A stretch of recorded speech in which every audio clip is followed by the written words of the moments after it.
ಸ್ವಾಗತ ಹಾಗೂ ಪ್ರಾಸ್ತಾವಿಕ ನುಡಿ ಶ್ರೀಯುತ ವಿನೋದ್ ಇಂಡಿ, ಅಧ್ಯಕ್ಷರು, ವೀರಶೈವ ಲಿಂಗಾಯತ ಯುವಕರ ಸಂಘ.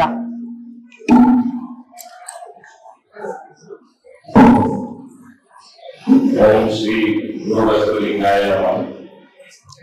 ಉಳ್ಳವರು ಶಿವಾಲಯ ಮಾಡುವರಯ್ಯ, ನಾನೆಂತ ಮಾಡುವೆ ಬಡವನಯ್ಯ. ನನ್ನ ಕಾಲೇ ಕಂಬ, ದೇಹವೇ ದೇಗುಲ, ಶಿರವೇ ಹೊನ್ನ ಕಳಸವಯ್ಯ. ಮೊದಲನೆಯದಾಗಿ ಎಲ್ಲರೂ ಇಲ್ಲಿ ಬಂದಂತ ಎಲ್ಲರಿಗೂ ಸುಸ್ವಾಗತ. ಭಾನುವಾರ ನಾವು ಒಂದು ತಾಸು ಲೇಟ್ ಆಗಿ ಶುರು ಮಾಡಿದ್ರು ಎಲ್ಲರೂ ಇನ್ನೂ ನಮ್ ಜೊತೆ ಕೂಡಿ ಸಮಾಧಾನದಿಂದ ಎಲ್ಲರೂ ಇಲ್ಲಿ ಬಂದು ಕೂತಿದ್ದಕ್ಕೆ ಫಸ್ಟ್ ನಿಮ್ಗೆ ಧನ್ಯವಾದಗಳು. ಪರಮ ಪೂಜ್ಯರಿಗೆ ನಮ್ಮ ಜೊತೆ ಕಾಲ್ನಡಿಗೆ ಜೊತೆ ಆಗಿದ್ದಕ್ಕೆ ತುಂಬಾ ಧನ್ಯವಾದಗಳು. ನಮ್ಮ ಮುಖ್ಯ ಅತಿಥಿಯಾಗಿರುವಂತ ವಚನ ಕುಮಾರಸ್ವಾಮಿ ಅವರಿಗೆ ಮತ್ತೆ ರೂಪಾ ಕುಮಾರಸ್ವಾಮಿ ಅವರಿಗೆ ಸುಸ್ವಾಗತವನ್ನು ಹೇಳುತ್ತೇನೆ. 3 ಜನ ನಮ್ಮ ಜೊತೆ ತುಂಬಾ ತಾಳ್ಮೆಯಿಂದ ಬಂದಿದ್ದಾರೆ. ನಾವು 1 ಅವರ್ ಲೇಟ್ ಮಾಡಿ ಎಲ್ಲ ಮೆರವಣಿಗೆಯಲ್ಲೂ ಆರಾಮಾಗಿ ಬಂದಿದ್ದೀರಾ, ತುಂಬಾ ಧನ್ಯವಾದಗಳು. ಈಗ ವೀರಶೈವ ಲಿಂಗಾಯತ ಯುವಕರ ಸಂಘಕ್ಕೆ ಇದು ನಾವು 4ನೇ ವರ್ಷದ ಬಸವ ಜಯಂತಿ. ತುಂಬಾ ಚಿಕ್ಕ ಚಿಕ್ಕ ಹೆಜ್ಜೆ ಇಟ್ಕೊಂಡು ಮುಂದೆ ಬರ್ತಿದೀವಿ. ಪ್ರಾರಂಭದಲ್ಲಿ ನಾವು ಯಾವಾಗ ಇದನ್ನ ಶುರು ಮಾಡಿದಾಗ ನಮ್ಮ ಯಾರ್ಯಾರು ನಮ್ಗೆ ಆಶೀರ್ವಾದ ಮಾಡಿದ್ರು, ಎಲ್ಲ ನಮ್ಮ ಗುರು ಹಿರಿಯರು, ನಮ್ಮ ನಾಯಕರು ಎಲ್ಲರೂ ಹೇಳಿ, ಇಲ್ಲಿ ಇರುವಂತವರು ಕೆಲವರು ನಮ್ಮ ಗೌರವಾನ್ವಿತ ಹಿರಿಯರು, ಸಿದ್ದರಾಜು ಅವರು, ಮೂರ್ತಿ ಅಣ್ಣ ಅವರು, ಗೋಪಾಲ್ ಅವರು ಎಲ್ಲರೂ ನಮ್ಮ ಜೊತೆಗೆ, ಶಿವಲಿಂಗವ್ರನವರು ಎಲ್ಲರೂ ನಮ್ಮ ಜೊತೆಗಿದ್ದು ಎಲ್ಲರೂ ನಮ್ಗೆ ಆಶೀರ್ವಾದ ಮಾಡಿ ಅಂತ ಹೇಳಿದ್ದಾರೆ. ಮತ್ತೆ ಈ ಸಂಘಕ್ಕೆ ನಮ್ಮಂತ ಯುವಕರನ್ನ ಜೋಡಿಸಿ ಎಲ್ಲರೂ ಜೊತೆಗೂಡಿಸಿ ಈ ಹಬ್ಬ ಮಾಡ್ಬೇಕು, ಬಸವ ಜಯಂತ್ಯೋತ್ಸವ ಮಾಡ್ಬೇಕು ಅಂತಂದ್ರೆ ಇಲ್ಲಿ ನಮ್ಮ ಜೊತೆಗಿರುವ ಚಂದ್ರು ಯಾವತ್ತಿದ್ರು ಓಡಾಡ್ತಿರ್ತಾರೆ ಸರ್, ಸಿಗಲ್ಲ. ಚಂದ್ರು ಮತ್ತೆ ಸಿದ್ದು ವಾಲಿ ಇವರಿಬ್ರು ಎಲ್ಲಾರನ್ನು ಸಂಘಟಿಸಿದ್ರು. ನಾವೆಲ್ಲರೂ ಜೊತೆಗೂಡಿ ಇದನ್ನ 4ನೇ ವರ್ಷಕ್ಕೆ ಮುಗಿಸಿದೀವಿ. ಪ್ರತಿ ವರ್ಷ ನಮ್ಮದು ಏನು ವಿಚಾರ ಅಂತಂದ್ರೆ, ಬಸವಣ್ಣವರ ವಚನವನ್ನು ಓದಿ ಅರಿತುಕೊಂಡವರು ಸುಮಾರು ಜನ, ನಾವು ಅದನ್ನ ಕೃತ್ಯದಲ್ಲಿ ಮಾಡಿ ಎಲ್ಲರಿಗೂ ಸಮಾಜಮುಖಿ ಕಾರ್ಯಕ್ರಮಗಳನ್ನು ಮಾಡ್ತೀವಿ. ನಮ್ದು ವಿಶೇಷತೆ ಪ್ರತಿ ವರ್ಷ ಒಂದೊಂದು ವಿಶೇಷತೆ ಇರುತ್ತೆ. ನಾವು ಬರೀ ಬಸವ ಜಯಂತಿ ಒಂದೇ ದಿನ ಮಾಡಿ ಕಾರ್ಯಕ್ರಮದಲ್ಲಿ ಮಾಡಲ್ಲ. ನಾವು ಹೆಲ್ತ್ ಕ್ಯಾಂಪ್ ಮಾಡ್ತೀವಿ ಇದರ ಬಸವ ಜಯಂತಿ ಅಂಗವಾಗಿ. ಬ್ಲಡ್ ಡೊನೇಷನ್ ಕ್ಯಾಂಪ್ ಮಾಡಿದೀವಿ.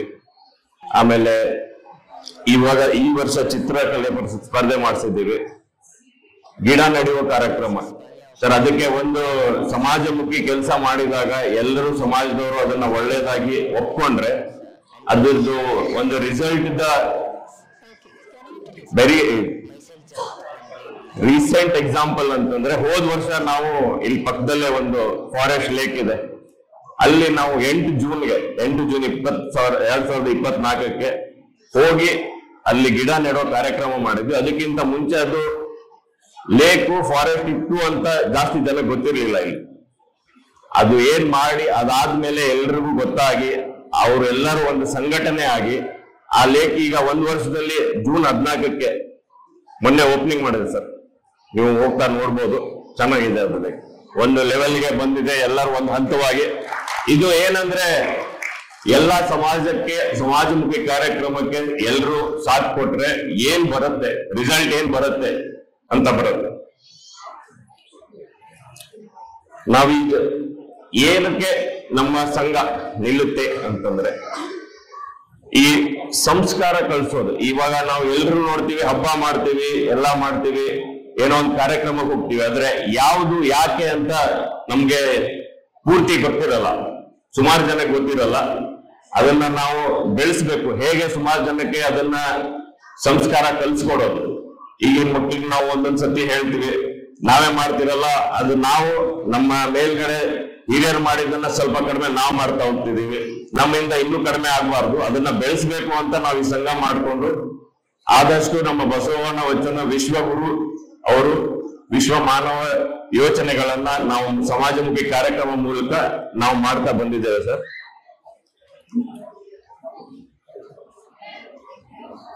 ಈ ವರ್ಷದ ವಿಶೇಷ ಅಂತಂದ್ರೆ ನಮ್ಗೆ ಈ ಸಾಮೂಹಿಕ ವಚನ ಗಾಯನದಲ್ಲಿ ಇದು ಒಂದ್ ವಾರದ ಮುಂಚೆ ನಾವು ಅವ್ರಿಗೆಲ್ಲ ಹೇಳಿದ್ದು, ಅವರೆಲ್ಲ ನಮ್ಗೆ ಇಷ್ಟು ಚೆನ್ನಾಗಿ ಪ್ರಾಕ್ಟೀಸ್ ಮಾಡಿ ನಿನ್ನೆ ಸಂಜೆ ಬಂದು 2 ಅವರ್ ಇದರ ಮೇಲೆ ಪ್ರಾಕ್ಟೀಸ್ ಮಾಡಿದ್ದಾರೆ. ಅವರಿಗೆಲ್ಲ ನಾವು ತುಂಬಾ ಧನ್ಯವಾದಗಳನ್ನು ಹೇಳುತ್ತೇನೆ. ಇವಾಗ ನಮ್ಮ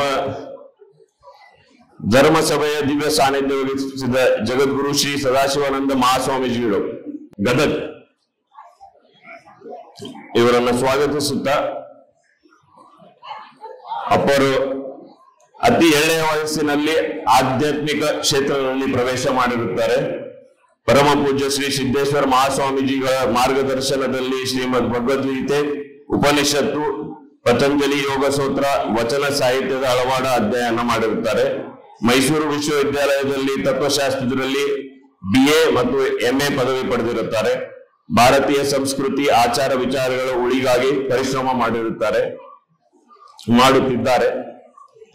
ಭಾರತೀಯ ಗೋವಂಶ ಮತ್ತು ಸಾಂಪ್ರದಾಯಿಕ ಕೃಷಿ ಬಗ್ಗೆ ವಿಶೇಷ ಅಧ್ಯಯನ, ನಾಡಿನ ಹಲವಾರು ಹಳ್ಳಿಗಳಲ್ಲಿ ಶುದ್ಧ ಮಣ್ಣಿನ ಗಣಪತಿ ಸ್ಥಾಪಿಸುವುದರ ಮೂಲಕ ಸಾತ್ವಿಕ ಗಣೇಶೋತ್ಸವ ಆಚರಣೆಗೆ ಮಾರ್ಗದರ್ಶನ ಮಾಡುತ್ತಾರೆ. ಜುಲೈ 20, 2018 ಗದಗಿನ ಜಗದ್ಗುರು ಶ್ರೀ ಶಿವಾನಂದ ಬ್ರಹ್ಮಾನಂದ ಮಠಕ್ಕೆ ಉತ್ತರಾಧಿಕಾರಿಯಾಗಿ ಆಯ್ಕೆಯಾಗುತ್ತಾರೆ. 27 ಫೆಬ್ರವರಿ 2020 ಜರುಗಿದ ಮಹಾಶಿವರಾತ್ರಿಯ ಶುಭ ಸಂದರ್ಭದಲ್ಲಿ ಗದಗಿನ ಜಗದ್ಗುರು ಶ್ರೀ ಶಿವಾನಂದ ಬ್ರಹ್ಮನ್ ಮಠ ಮುನೇಶ್ವರ ಪೀಠದ ಪಂಚಮ ಜಗದ್ಗುರು ಆಗಿ ಪೀಠಾರೋಹಣ ಮಾಡಿರುತ್ತಾರೆ. ಇನ್ನು ನಮ್ಮ ಮುಖ್ಯ ಅತಿಥಿ ವಚನ ಕುಮಾರಸ್ವಾಮಿಯವರು,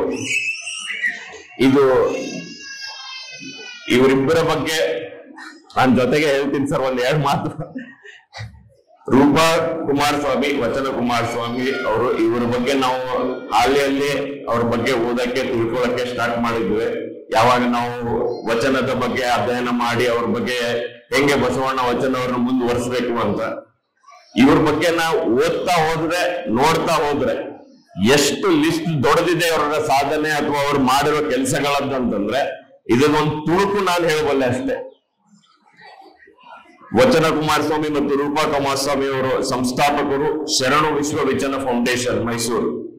ಇವರ ಮೊದಲ ಹೆಸರು ಕುಮಾರಸ್ವಾಮಿ ಮತ್ತು ರೂಪಾ ಇವರ ವಚನಗಳ ಬಗ್ಗೆ ಹೊಂದಿರುವ ಪ್ರೀತಿ ಹಾಗೂ ವಚನ ಪ್ರಸಾರಕ್ಕೆ ಕೈಗೊಂಡಿರುವ ಚಟುವಟಿಕೆಗಳಿಂದ ವಚನ ಕುಮಾರಸ್ವಾಮಿ ಮತ್ತು ವಚನ ರೂಪಾ ಕುಮಾರಸ್ವಾಮಿ ಅಂತಾನೆ ಚಿರಪರಿಚಿತರಾಗಿರ್ತಾರೆ. ವಚನ ಕುಮಾರಸ್ವಾಮಿ ಅವರು ಕನ್ನಡ ವಿಷಯದಲ್ಲಿ ಸ್ನಾತಕೋತ್ತರ ಪದವಿ ಪಡೆದು ಮತ್ತು NET ಪರೀಕ್ಷೆಯಲ್ಲಿ ತೇರ್ಗಡೆಯಾಗುತ್ತಾರೆ. ರೂಪಾ ಕುಮಾರಸ್ವಾಮಿ ಅವರು ಆಂಗ್ಲ ವಿಷಯದಲ್ಲಿ ಸ್ನಾತಕೋತ್ತರ ಪದವಿ ಮಾಡಿರುತ್ತಾರೆ.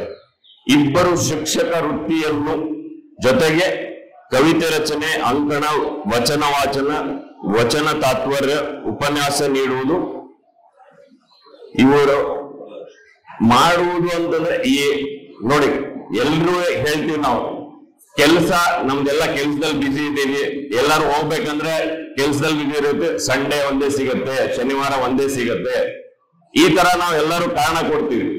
ಇವರಿಬ್ಬರು ನಮ್ಗೆ ಒಂದು ಮಾರ್ಗದರ್ಶನ, ಇದು ಹೆಂಗೆ ಹೇಳ್ತಾರೆ ಅದಕ್ಕೆ, ಆ ಕಾರಣನೇ ಕೊಡ್ಬಾರ್ದು ನಾವು. ಅವ್ರು ಆ ತರ ಸಾಧನೆ ಮಾಡ್ತಿದ್ದಾರೆ ವಚನ. ಅವ್ರ ಪ್ರೊಫೆಸರ್ಸ್ ಇಬ್ರು, ಎಲ್ಲರಿಗೂ ಗೊತ್ತು ಪ್ರೊಫೆಸರ್ಗಳು ಎಷ್ಟು ಬಿಸಿ ಇರ್ತಾರೆ ಅಂತ.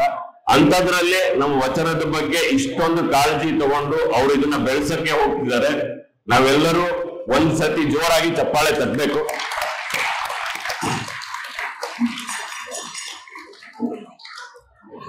ನಿಮ್ ಬಗ್ಗೆ ಹೇಳ್ತಾ ಹೋದ್ರೆ ಇನ್ನೂ ಟೈಮ್ ತಗೊಳ್ತೀನಿ ನಾನು. ಅವ್ರದ್ದು ರೀಚ್ ಹೇಗಿದೆ ಅಂದ್ರೆ, ಈ ಸೋಷಿಯಲ್ ಮೀಡಿಯಾ, ಈಗ ಈ ಸೋಷಿಯಲ್ ಮೀಡಿಯಾ ಚಾನೆಲ್ ಅಲ್ಲಿ, ಯೂಟ್ಯೂಬ್ ಅಲ್ಲಿ ಆಗ್ಲಿ, ಟಿವಿಯಲ್ಲಿ ಆಗ್ಲಿ, ಫೇಸ್ಬುಕ್ ಅಲ್ಲಿ ಆಗ್ಲಿ, ಎಲ್ಲ ಕಡೆನೂ ಅವರು ಅವರ ಬಸವಣ್ಣವರ ವಚನಗಳನ್ನ ಸಾರುತ್ತಿದ್ದಾರೆ. ಇದಷ್ಟೇ ಅಲ್ಲದೆ 15 ದೇಶಗಳಲ್ಲಿ ಅವರು ಎಲ್ಲ ಈ ವಚನ ಫೌಂಡೇಶನ್ ಅನ್ನ ಮುಟ್ಟಿಸಿದ್ದಾರೆ. ನಮ್ಗೆ ಎಷ್ಟು ಹೇಳಿದ್ರು ಕಡಿಮೆ, ನಿಮ್ಗೆ ಇಬ್ಬರಿಗೂ ಬರ್ಮಾಡ್ಕೊಳ್ತೀವಿ. ನಾವು ಒಂದು ಹೇಳ್ತೀವಿ, ನಾವೆಲ್ಲ ಇದರಲ್ಲಿ ಹೇಳ್ತಾರಲ್ಲ, ಸೀಸನ್ ಮಾತುಗಾರರಲ್ಲ, ಹೀಗಾಗಿ ನಮ್ಮಿಂದ ಏನಾದ್ರು ತಪ್ಪು ಆಗಿದ್ದರೆ ಕ್ಷಮಿಸಿಬಿಡಿ. ಅದ